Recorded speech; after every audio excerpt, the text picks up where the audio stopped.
బీఆర్ఎస్తో కాంగ్రెస్ కుమ్మక్కట, అందుకే అవినీతి కేసులో విచారణ పక్కదారి మండిపడ్డ కేంద్ర మంత్రి బండి సంజయ్ అంటూ చూస్తాను. సో నిన్న నాకు ఒక వాట్సాప్లో ఒక మెసేజ్ రావడం జరిగింది. ఒక బీజేపీలో 15-20 సంవత్సరాలుగా, అంటే బండి సంజయ్ ఉన్నప్పటి నుంచి కూడా, అప్పటి నుంచి ఇప్పటి వరకు కూడా ఆయన ఎవరైతే ఉన్నారో ఒక బీజేపీ కట్టర్ కార్యకర్త, ఆ కనపర్తి అనేటువంటి వీణవంక మండలం కనపర్తి అనుకుంటా, ఆ విలేజ్లో ఉండే ఆయన ఒక్కడే. ఆ విలేజ్లో బీజేపీ కార్యకర్తలు ఉండే ఆయన ఒక్కడే.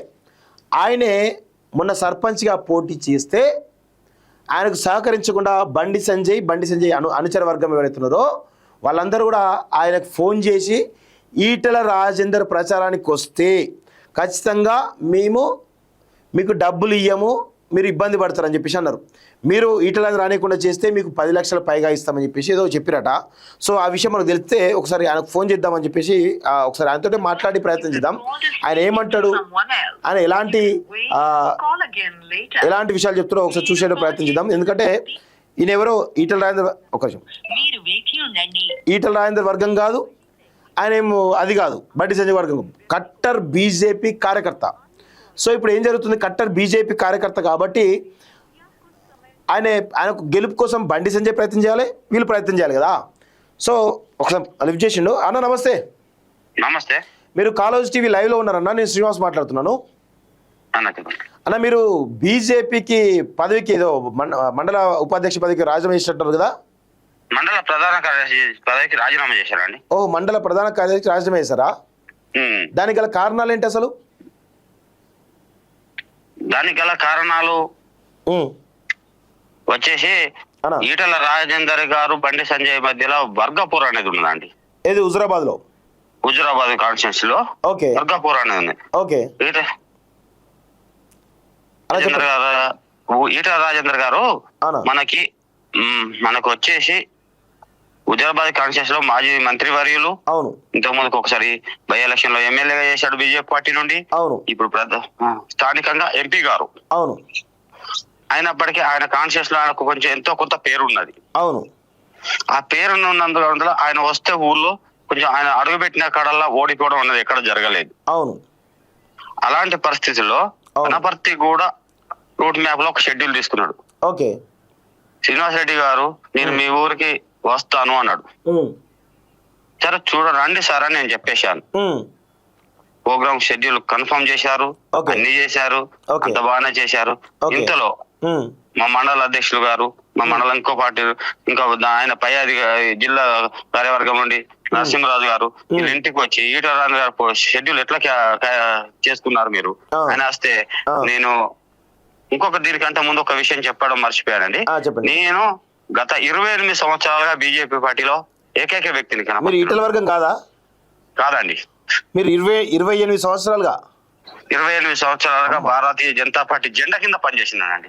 అంటే ఈటెల రాజేందర్ రాకముందు నుంచి కూడా మీరు పార్టీలో ఉన్నారు? రాకముందు ఈటెల రాజేందర్ గారు బీఆర్ఎస్ లో ఉన్న కాడికెళ్ళి కూడా చేశారండి. ఓ, అంటే మీరు చాలా సీనియర్. చాలా సీనియర్. అంటే ఈ లెక్కన ఈటెల రాజేందర్ కంటే కూడా సీనియర్ మీరు రాజకీయాలలో? ఈటెల రాజేందర్ గారి కంటే కూడా సీనియర్ అండి. అంతకంటే సీనియర్ గా ఉండి ఒకటే జెండా కింద పనిచేసినానండి. బీజేపీ ఓన్లీ, ఏ పార్టీ కూడా మారలేదు? ఏ పార్టీ కూడా మారలేదు ఇప్పటి వరకు. కట్టర్ బీజేపీ కార్యకర్త అయితే మీరు. కట్టర్ అలాంటిది నాకున్న పార్టీ నుండి పార్టీ ఆదేశాల మేరకు నీతివంతమైన పార్టీ, నిజాయితీ గల పార్టీ అని చెప్పేసి ఏదైనా ఏ మీటింగ్ లోకైనా ఏదైనా కూడా ఛార్జీలో గిర్జీలో ఉంటే మనమే భరించుకొని మనమే చేయడం జరిగింది. పార్టీని కాపాడాలని. గతంలో కనబర్తిలో ఒక 10 మంది ఉండేవాళ్ళు మా ఊర్లో. 10 మందికి ఈ పద్ధతులు నచ్చక ఏ పార్టీలో కాపాడలేదు వెళ్ళిపోయారు. ఒక ఏకైక కండవ మిగిలిపోయిందండి. మీరే? మాదే ఏకైక కండవ మిగిలిపోయింది కనపర్తిలో. ఏకైక కార్యకర్తగా మిగిలి ఈటెల రాజేందర్ గారు వచ్చిన తర్వాత ఈటెల రాజేందర్ గారితో ఊర్లో సగం బలం పెరిగిపోయిందండి మా. ఓకే, ఆయన నుండి వచ్చిన మనుషులే మొత్తంగా. మిమ్మల్ని ఇబ్బంది పెట్టిన వాళ్ళు, వాళ్ళ వర్గం వాళ్ళు, ఈటెల వర్గం వాళ్ళు ఏమన్నా పెట్టారండి? ఈటెల వర్గం వారు పెట్టలేదండి. ఈటెల వర్గం వారు వాళ్ళు ఎలాంటి ఇబ్బందులు పెట్టలేదు మనం. Okay, okay. ఆయన నా సహాయ సహకారం ఉంటాయి బిడ్డ, నీకు నువ్వు పేదన వాట, ఇంతకుముందు 2 సార్లు ఓడిపోయిన వాట అని కూడా నాకు ఫోన్ ద్వారా మాట్లాడడం జరిగింది. ఓకే, అయినా కూడా సార్ నా పరిస్థితి ఇది, ఎందుకంటే నేను పార్టీ సిద్ధాంతాన్ని నమ్ముకున్నా. ఇంతకుముందు గతంలో కూడా సర్పంచ్ గా పోటీ చేసినాను. ఓకే, అదే బీజేపీ పార్టీ అభ్యర్థిగానే పోటీ చేసినాను. ఓకే, 2014లో అనుకుంటా. చేసిన తర్వాత సర్పంచ్ అప్పుడు ఓడిపోయిన జరిగింది. అప్పుడు కూడా భారతీయ జనతా పార్టీ నుండి నాకు ఎలాంటి సహాయ సహకారం లేదు. ఆయన కూడా పార్టీ నీతివంతమైన పార్టీ అని అలాగే ఉండడం జరిగింది. అలాంటి సమయంలో తదుపరి ఎంపీటీసీ ఎలక్షన్లు వచ్చాయి. మళ్ళీ జనరల్ మహిళ వచ్చేసింది. బేదిగల్ కనపర్తి గ్రామం ఆమ్లెట్ విలేజ్. ఆ రోజు కూడా మళ్ళీ పార్టీ బీఫా మీద పోటీ చేయడం జరిగింది. జరిగినా కూడా అప్పటికి కూడా మనకు ఎలాంటి సహాయ సహకారం చేయలేదు. నా కష్టం మీద చేసిన 2 పార్టీలలో డిపాజిట్ తీసుకున్నా బాగానే ఉంది. అయినా కూడా పార్టీ మీద ఎలాంటి ద్వేషం పెంచుకోలేదండి. మళ్ళీ ఇప్పుడు వచ్చేసి 2025లో మళ్ళీ ఎలక్షన్స్ వచ్చేసాయి. నేను పార్టీ సీనియర్ కాబట్టి నీకే ఇస్తాం చేయాలని చెప్పారు. ఇందులో నుండి అదర్ క్యాండిడేట్స్ బీజేపీ పర్సన్ నుండి ఇంకొక క్యాండిడేట్ కూడా ఉన్నాడు. 4 బీజేపీ నుండి 4 క్యాండిడేట్లు పోటీ చేశారు. 4 క్యాండిడేట్ లో ఒకరు విత్డ్రా అయిపోయారు. చెప్పగానే నేను బీజేపీ సీనియర్ అడుగుతాను తప్పుకున్నాడు. ఇంకొక అతను కాంగ్రెస్ కి వెళ్ళిపోయాడు. ప్లస్ ఇంకొక పర్సన్ మేము ఊకుంచుతాం ఏదో చేస్తాం మా పని అని జిల్లా అధ్యక్షుల వారు చెప్పడం జరిగింది. నన్ను చెల్లూరు గ్రామానికి పిలిపించుకోవడం జరిగింది. రాత్రి సమయంలో అయ్యప్ప మాల మీద ఆ సమయంలో పిలిపించుకొని ఏదో చేస్తాను కష్టపడి పని చేసుకోవాలని చెప్పడం జరిగింది. పార్టీ సహాయ సహకారాలు మీకు పూర్తిగా ఉంటాయి. తులం పొలం వస్తే మేము కష్టపడి మీకు ఇస్తామని చెప్పడం జరిగింది. అదే కాకుండా కనపర్తి విలేజ్ లోకి కూడా వచ్చారు. మండల అధ్యక్షుడు గారు సో టీం వచ్చింది. వచ్చి ఆ క్యాండిడేట్ ను ఊకుంచి నేను మీరు చెప్పిన మాటే వినాలి. మీరు 3 బరిలో ఉన్నారు బీజేపీ పార్టీ నుండి, ఎవరినో ఒకరిని తీసుకుంటామని ఫస్ట్ నన్ను అడగడం జరిగింది. 100% నేను పార్టీ సిద్ధాంతాన్ని కట్టుబడి ఉంటానని చెప్పడం జరిగింది. ఇంకో 2వ వ్యక్తిని అడిగారు, ఆయన అంతే చెప్పడం జరిగింది. 3వ వ్యక్తిని అడిగారు, అంతే చెప్పడం జరిగింది. ఆ 2 వ్యక్తులు కూడా ఒక ఆయన కాంగ్రెస్ కి వెళ్ళిపోయాడు. అప్పటికి 4 అప్పటికి వెళ్ళిపోయిన తర్వాత సరే వీళ్ళిద్దరు ఫస్ట్ నన్ను అడిగారు, సరే నేను పార్టీ సిద్ధాంతంగా కష్టపడి ఉంటా. ఏళ్ళు ఆయన సీనియర్ ఇప్పటికి 2 సార్లు పోటీ చేసి ఓడిపోవడం జరిగింది. ఒక జనరల్ సీట్ లో ఇంత పవర్ ఉంది, ఆ పవర్ లో పనిచేస్తాడు, మీరు తప్పుకోవాలని ఇద్దరికి చెప్పడం జరిగింది.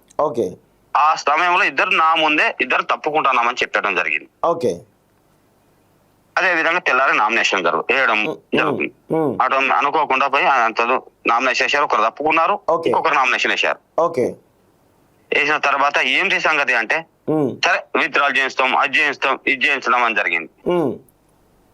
అప్పటి వరకు కూడా సరే ఇంకా నాకేదో సపోర్ట్ చేస్తుంది పార్టీ అనుకున్నా. ఏది నా పాత బీజేపీ పార్టీ. నాకు కొత్త బీజేపీ పార్టీ వాళ్ళు ఎవరు మాట్లాడలేదు, ఎవరు టచ్ లో కూడా లేరు. నాకు ఎవరు ఈటల వర్గం నుండి ఎవరు కూడా టచ్ లో లేరు. ఉన్న వాళ్ళంతా సంజయ్ వర్గం నుండి, మంత్రి గారి వర్గం నుండి మాత్రమే టచ్ లో ఉన్నారు. నేను ఎందుకంటే పాత సీనియర్ కార్యకర్త కదా, నేను పార్టీని బతికించి కూడా ఊళ్ళో అవమాన పడుకుంటూ కూడా గీరొక్కడే పిచ్చోడు బీజేపీ అన్న కూడా విని ఎప్పుడు అవమాన పడలేదు. అంతకంటే ఎక్కువ ఈ రోజు నాకు అవమానం పరిచింది నన్ను. లాస్ట్ ఈటల రాజేంద్ర రండి సార్, నేను బీజేపీ కదా, మీరు బీజేపీలో ఉన్నారు కదా, రండి సార్ ఎందుకు వద్దంట అని చెప్పిన.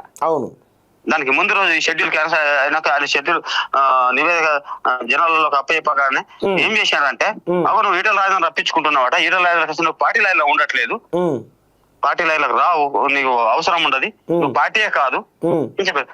నేను దండం జిల్లా అధ్యక్షుల వారు కూడా చెప్పిన, దండం పెడతాను గారు, నేను ఎందుకు నన్ను అర్థం చేసుకోరన్నా, గెలిచే సీట్ అన్నా, నేను గెలుస్తున్నా, గెలిచే క్రమంలో ఉన్నా అని చెప్పడం జరిగింది జిల్లా అధ్యక్షుడు గారి. మళ్ళీ తదుపరి ఫోన్ చేస్తే 16వ తారీఖు నాడు సాయం ఏదో సాయం చేస్తా అంటే కానీ పేద నాకు 2 ఎకరాల భూమి మాత్రమే ఉందన్న. ఆ 2 ఎకరాల భూమిని పట్టుకొని కూడా నేను పార్టీ సిద్ధాంతానికి కట్టుబడి ఏదో నీతి నిజాది నా పేరుతో మాత్రమే బరిలోకి తిరగడం జరిగింది. దానికి కూడా వీళ్ళు అన్యాయం చేయడం జరిగింది. ఈటల రాజేంద్ర గారి ఊరికి రాకుండా 2 గంటల ముందు షెడ్యూల్ క్యాన్సిల్ చేస్తారు. ఇది నా పరిస్థితిని. నేను ఇంత మండల ప్రధాన కార్యదర్శిగా కొనసాగుకుంటూ ఎంతో జనాన్ని సేకరించి ఈ రోజు అంటే ఒక స్థాయి, ఒక మెజార్టీ ఓటింగ్ కనపర్తిలో ఎంపీ ఎలక్షన్ గానీ, ఎమ్మెల్యే ఎలక్షన్ గానీ, ప్రతి ఎలక్షన్ లో గానీ నేనంటూ నా పార్టీ నా ఉనికి కాపాడుకోద్దు, నవీనంలో ముందర నేను గెలుస్తున్నా అనే ధీమా కొద్ది వెళ్ళిపోయినాను అన్న. ఇప్పుడు మీకు ఈటల రాజేంద్ర వర్గం నుంచి కానీ ఏమైనా ఇబ్బందులు వచ్చినాయా? అంటే ఈటల రాజేంద్ర వర్గం వాళ్ళు ఎవరైనా మీకు వ్యతిరేకంగా ప్రచారం చేశారా ఎక్కడన్నా? చేయలేదండి.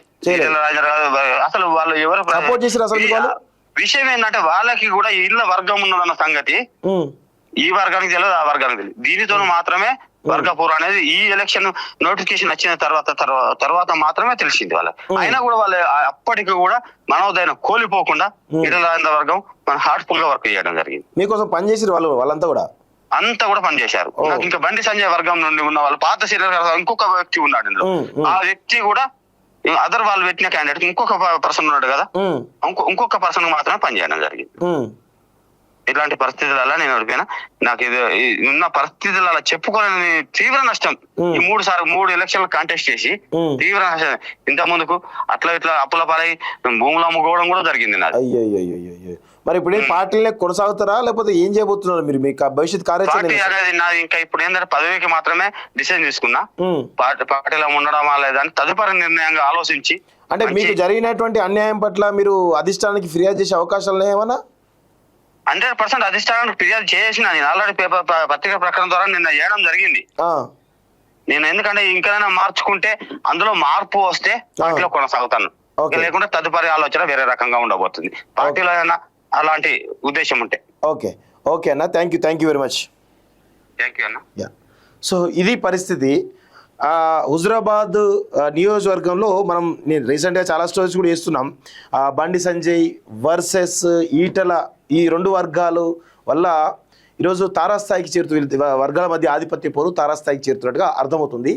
సో దాదాపు 28 సంవత్సరాలుగా పార్టీని నమ్ముకొని ఉన్నటువంటి శ్రీనివాస్ రెడ్డి అనేటువంటి కట్టర్ బీజేపీ కార్యకర్త 2 సార్లు, ఒకసారి 2014లో సర్పంచ్గా పోటీ చేసి, దాని తర్వాత వచ్చినటువంటి ఎంపీటీసీ ఎన్నికల్లో ఎంపీటీసీగా పోటీ చేసి ఓడిపోవడం జరిగింది. మొన్న జరిగినటువంటి ఎన్నికల్లో కూడా పోటీ చేసి ఓడిపోవడం జరిగింది. ఈటల రాజేందర్ వస్తే ఖచ్చితంగా నేను గెలుస్తుండే, కానీ ఈటల రానియకుండా నా ఓటింగ్ ప్రధాన కారణమై నాకు ఆ ప్రచారానికి డబ్బులు ఇస్తా మిమ్మల్ని ఆదుకుంటామని చెప్పినటువంటి బండి సంజయ్ అనుచర వర్గం ఎవరైతే ఉన్నారో, కరీంనగర్ జిల్లా అధ్యక్షుడు ఎవరైతే ఉన్నారో గంగిడి కృష్ణారెడ్డి ఎవరు ఉన్నారు కదా, వారి అనుచరులందరూ, మండల అధ్యక్షులందరూ కలిసి మొత్తానికైతే ఇప్పుడు కట్టర్ బీజేపీ కార్యకర్తలనే ఓడించడానికి చాలా పెద్ద ప్రయత్నాలు చేస్తున్నారు అనేది ఆ కట్టర్ కార్యకర్తనే చెప్తున్నాడు. మనం చెప్తున్న విషయం కాదు, ఆయన చెప్తున్నాడు.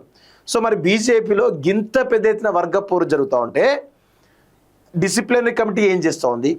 ఆ క్రమశిక్షణ సంఘం ఏదో ఉంటుందట కదా, అది మరి ఏం చేస్తుంది? కేంద్ర నాయకత్వం ఏం చేస్తుంది? రాష్ట్ర నాయకత్వం ఏం చేస్తుంది? రాష్ట్ర నాయకత్వం ఎవరైతే ఉన్నారో వాళ్ళు మాట్లాడాలి కదా, దీని గురించి ఏం జరుగుతుందో డీటెయిల్ తెలుసుకోవాలి కదా. ఒక కమిటీ వేయండి, పార్టీ పరంగా ఒక కమిటీ వేసి నిజ నిర్ధారణ చేయండి, తెలుస్తాయి అన్ని విషయాలు కూడా. బండి సంజయ్ తప్ప, ఈటల రాజేందర్ తప్ప ఎవరి మీద ఆధిపత్యం చెల్లిస్తున్నారు, ఎవరి వల్ల ఎవరికి నష్టం అవుతుంది, పార్టీ కార్యకర్తలు ఎంత నష్టం అవుతుంది తెలుస్తాయి కదా, చేయరు. సో ఇట్లాంటి పరిస్థితి ఉంటే భారతీయ జనతా పార్టీకి తెలంగాణలో బాగుపడుతుందా? గింత సొంత పార్టీ కార్యకర్తలను ఓడించడానికి సొంత పార్టీ నాయకులే ఇంత పెద్ద ఎత్తున ప్రయత్నాలు చేస్తూ ఉంటే భారతీయ జనతా పార్టీ తెలంగాణలో బాగుపడుతుందా? ఒకసారి భారతీయ జనతా పార్టీ నాయకత్వం ఆలోచించుకోవాలని చెప్పేసి కూడా ఈరోజు మేము కోరుతా ఉన్నాం. సో ఒకసారి కాలేజ్ టీవీ లైవ్